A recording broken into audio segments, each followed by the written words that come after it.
This video was absolutely shocking, and the kind of feeling, there was a lot of tension in the community, and there was this sort of simmering, boiling tension, which, you know, many felt could really tip over into something quite serious. My name is Ben Ellery, and I am the crime editor at The Times. No justice! No peace! No justice! No peace!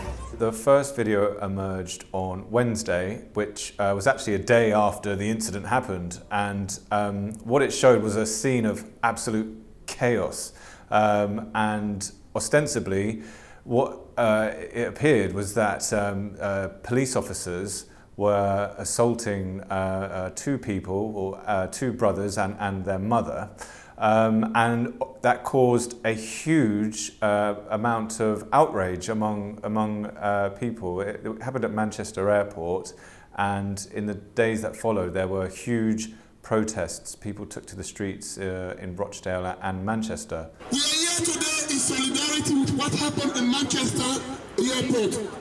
Injustice for one is injustice for all. Make workshops and rallies that will help us grow our movement and get more involved politically. We are not prepared to... It went viral. So one of the men who was involved in this altercation, he filmed some of it, but then what happened were other people released their videos and very quickly formed a picture of one snapshot of this altercation, which did not show the police in the best light, but what happened in the days subsequently were that other videos emerged, one in particular, which seemed to not justify the police's behaviour, but gave a lot of context to these chaotic and you know, distressing scenes.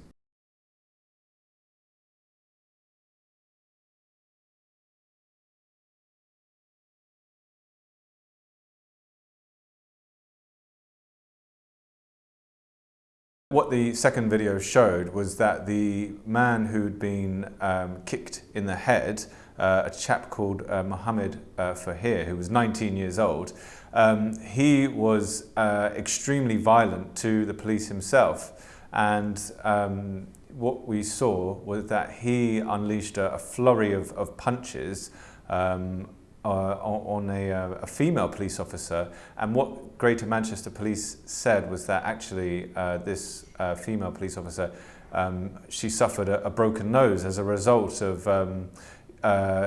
this assault. So what began to emerge was that this was not an attack on people minding their own business. This was very much police reacting to quite a violent scene. Shame. That is why when our people get brutalised by the police. What we saw were a couple of days of protests. People gathered at Rochdale police station. Now Rochdale is where the family are from. They'd been flying from Pakistan to Manchester on Tuesday, and what people have subsequently told The Times is that these two brothers had gone to the airport to collect their mum. She was racially abused by another passenger on the flight, and when the two brothers came to collect her, she subsequently told them what happened. They went up to this man, and then he phoned the police, and that's what prompted this whole you know, outburst to happen. But going back to the protest, so we saw groups of people protesting outside the police station. People were throwing eggs, and it was a very much, you know, this video was absolutely shocking, and the kind of feeling, there was a lot of tension in the community, and there was this sort of simmering, boiling tension, which, you know, many felt could really tip over into something quite serious. What happened on Friday was that the police watchdog, the IOPC, announced that the police officer involved was being investigated for criminal charges, and people I spoke to said that really helped subdue some of those tensions. So I think the family felt that the IOPC were taking this seriously, and they met with the family on Friday morning, and the family said that they felt very reassured that they were going to do a proper job. And actually what the family said to me were that they want, you know, the police officer, if he's found to have used excessive force, to face repercussions, but also, you know, if these two lads have been found to carried out criminal acts, then they should also you know, have to face justice for those actions. Apologies, everybody, for keeping you waiting. Thank you for coming in. At the end of what has been an intense and difficult week for everybody in Greater Manchester, but particularly for those directly involved in what happened. Andy Burnham has, well, he's been quite critical of the police's initial reaction. So some people have felt that the force's chief constable, Stephen Watson, was persona non grata. There were rumours that he was on holiday when it happened, and he didn't release a statement. People felt that he should be in Rochdale, you know, maybe coming back from his holiday in order to give some reassurance to the community. So, but the police released a statement. They said that you know, one of their officers has suffered a broken nose, and that this was you know, a sustained assault which they were reacting to. Andy Burnham was diplomatic. He said, you know, we shouldn't rush to judgment. We should keep the tensions calm.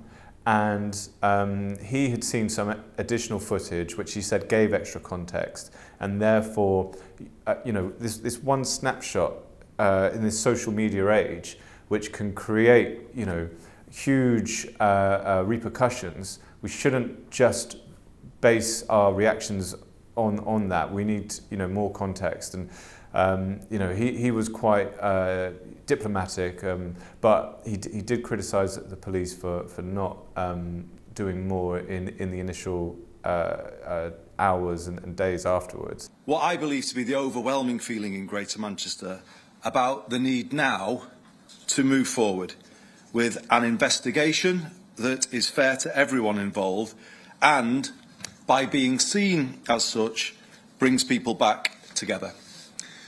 Together with the Deputy Mayor, I visited Rochdale this morning and met with around 40 community partners, and was grateful for the honest conversations we had. People spoke of the family's appeal for calm. It was echoed in the room, and I am today amplifying that message as loudly and clearly as I can, so that everyone hears it. Lots of people this week have had their say on events here, and it is important now that those same people hear what people in Greater Manchester want to happen next. What they want is a process that is able to proceed on the basis, as I said before, of being fair to everyone, rigorous, swift, and has input from Greater Manchester communities. And that has got to be the priority now, so that the full facts can be established and we can get to the full truth of what happened. That's in everyone's interest. What people here don't want, and I heard this very clearly in the room this morning, is politicians without possession of the facts, exploiting the situation for their own political agenda, with zero regard for the effect on the ground in communities in Greater Manchester. I want to finish by repeating the call for calm, particularly over the coming weekend.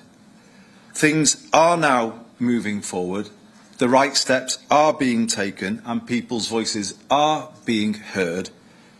It's in everyone's interest that from here we proceed with things in a measured and a peaceful way. I spoke to the government's advisor on public disorder, he said that this does provoke a debate on, in America, for example, something like this happens, immediately they will release the body-worn camera that a police officer might wear, and you're straight away you get an idea of what happened. Whereas we don't do that in the UK, and there is now a call for perhaps those sorts of videos to be released quickly. I'm here outside Rochdale police station about the incident that took place at Manchester Airport 2 days ago now. In the days afterwards this happened, this chap, Akhmed Yakoob, he represented the family. He's a solicitor, very interesting character. He owns a Lamborghini, very flashy. He's got, I think, sort of hundreds of thousands of followers on TikTok. It was something that hasn't been seen before, such police brutality. And I could tell you guys now that the people who were assaulted by the police are members of a police officer's family who is currently serving in the Greater Manchester Police Force.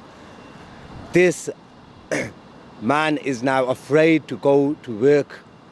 He went in today and spoke to his supervisor, and the only reason he is not going to work because he is fearing for his own safety, and he thinks, like his family members were the victims, he could be a victim. In relation to the investigation, the IOPC are involved, and I've just finished with a meeting from them. The family are okay, but they are traumatized. Mohammed Fahir, his medical condition has worsened since last night. A CT scan has revealed there is a cyst on his brain. So please pray for his well-being.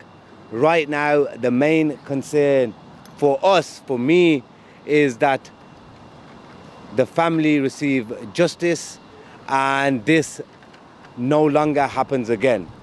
Just imagine a first-time visitor to the UK and they get to see the brutality from the UK police.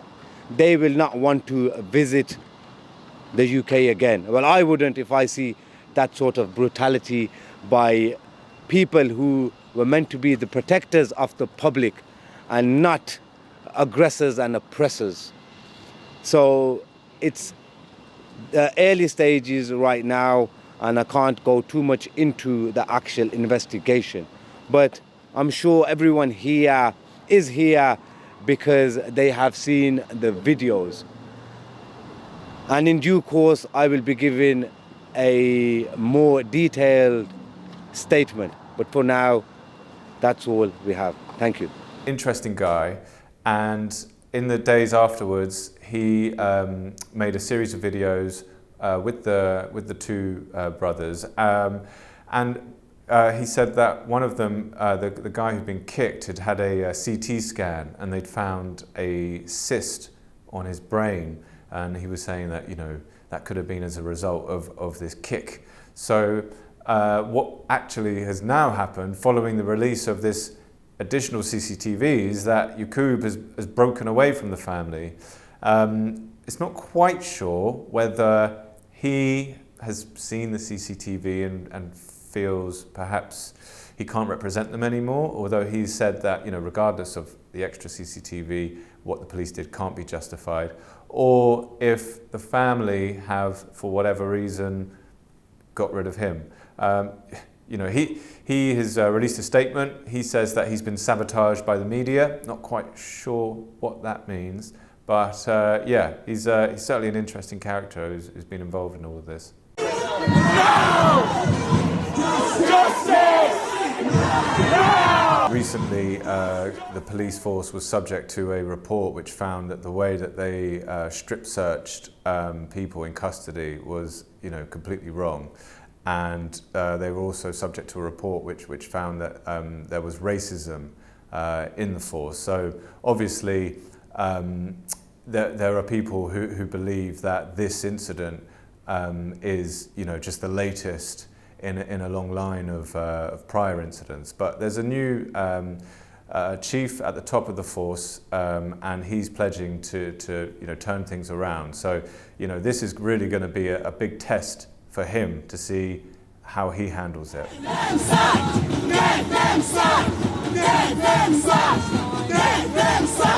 It all stemmed from an earlier incident, and we've not seen footage of that, where the man who allegedly was on the plane with the two brothers' mother racially abused her. So perhaps there will be more video. It remains to be seen. There has been quite a lot of video now, and I think people do have quite a good idea of what went on. But what's going to happen is that the IOPC will investigate this officer, and if they feel that he's committed criminal crime, they will pass the file to the CPS, who could then make a decision to charge him, and then that will go to a jury. They will have to decide whether or not it was justified. There's sort of this kick, and then it's followed by a stamp, whether or not that was excessive use of force. And then also the two brothers have been bailed, so the police will make a decision themselves on whether they should be charged, and that could create, that could add to some of the tensions here. So, there's certainly a lot more to play out on this.